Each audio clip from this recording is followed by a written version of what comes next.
दिल्ली में बीजेपी का सीएम कौन होगा, इसे लेकर सब अपने अपने कयास लगा रहे हैं। लेकिन दिल्ली के मामले में बीजेपी कोई एक्सपेरिमेंट या फिर सरप्राइज नहीं देने वाली है। प्रवेश वर्मा का नाम तय माना जा रहा है। प्रवेश वर्मा ही दिल्ली के सीएम पद की शपथ लेंगे।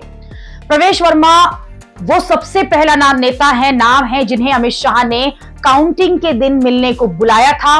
प्रवेश वर्मा का सीएम बनना कोई चौंकाने वाली बात भी नहीं होगी। सारी चीजें उनके ही पक्ष में दिख रही हैं। पहली बात तो प्रवेश वर्मा ने अरविंद केजरीवाल को चुनाव हराया है। अरविंद केजरीवाल आम आदमी पार्टी के मुख्यमंत्री चेहरा थे, इसलिए यह तय माना जा रहा है कि प्रवेश वर्मा को इस जीत का बड़ा इनाम मिलेगा। और ये बात भी ध्यान देने वाली है कि खुद आगे बढ़ के प्रवेश वर्मा ने अरविंद केजरीवाल को हराने का चैलेंज लिया था। नई दिल्ली सीट से लड़ने के लिए प्रवेश वर्मा ने ही अमित शाह को अप्रोच किया था। बीजेपी के पास ज्यादा विकल्प तो वैसे भी नहीं था, बस शर्त यह थी कि अरविंद केजरीवाल के खिलाफ कोई मजबूत उम्मीदवार हो, ऐसा उम्मीदवार जो कैंपेन में अरविंद केजरीवाल की तरह उनसे भिड़ जाए। हालांकि प्रवेश वर्मा के नाम का ऐलान होने के बाद भी बीजेपी के अंदर ही कई लोगों को यह भरोसा नहीं हो रहा था कि प्रवेश वर्मा अरविंद केजरीवाल को चुनाव हरा पाएंगे, क्योंकि 2024 के लोकसभा चुनाव में ही पार्टी ने प्रवेश वर्मा का टिकट काट दिया था, जबकि वो लगातार 2 बार सांसद रहे हैं।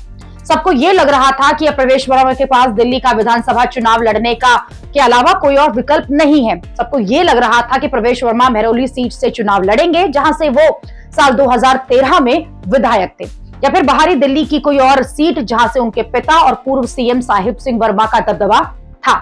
लेकिन प्रवेश वर्मा के अलग ही प्लान थे। उन्होंने नई दिल्ली सीट को चुना, जबकि नई दिल्ली सीट पर प्रवेश वर्मा की तरह जो है वो उतनी आसान नहीं थी। ये सीट उनके लिए एकदम नई थी। वो पश्चिमी दिल्ली से सांसद रहे हैं। वो बीजेपी के पंजाब और जाट वोटर्स का चेहरा है, जबकि नई दिल्ली सीट पर जाट वोटर्स का कोई बेस नहीं था। लेकिन प्रवेश वर्मा ने साथ रणनीति के साथ अपना ये चुनाव लड़ा है। केजरीवाल के खिलाफ अटैकिंग रणनीति अपनाई, कैंपेन को भटकने भी नहीं दिया। प्रवेश वर्मा चुनाव के हिंदुत्व की पिच पर नहीं ले जाते हुए दिखाई दिए। उनके निशाने पर सिर्फ अरविंद केजरीवाल रहे। और इतना ही नहीं, चुनाव प्रचार के दौरान भी प्रवेश वर्मा ने डिबेट से भी दूर रहे।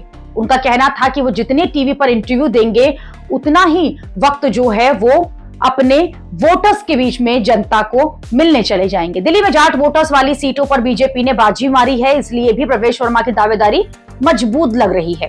प्रवेश वर्मा को सीएम बनाने से बीजेपी को हरियाणा और पश्चिमी उत्तर प्रदेश में भी फायदा हो सकता है, जहां जाट मतदाता ज्यादा हैं। हरियाणा में जो बीजेपी ने भी गैर जाट सीएम बनाया है, लेकिन दिल्ली में जाट सीएम बनाकर इसकी भरपाई की जा सकती है। प्रवेश वर्मा अभी युवा भी हैं, पढ़े लिखे उम्मीदवार भी हैं, बीजेपी के अरबपति विधायकों में से एक हैं।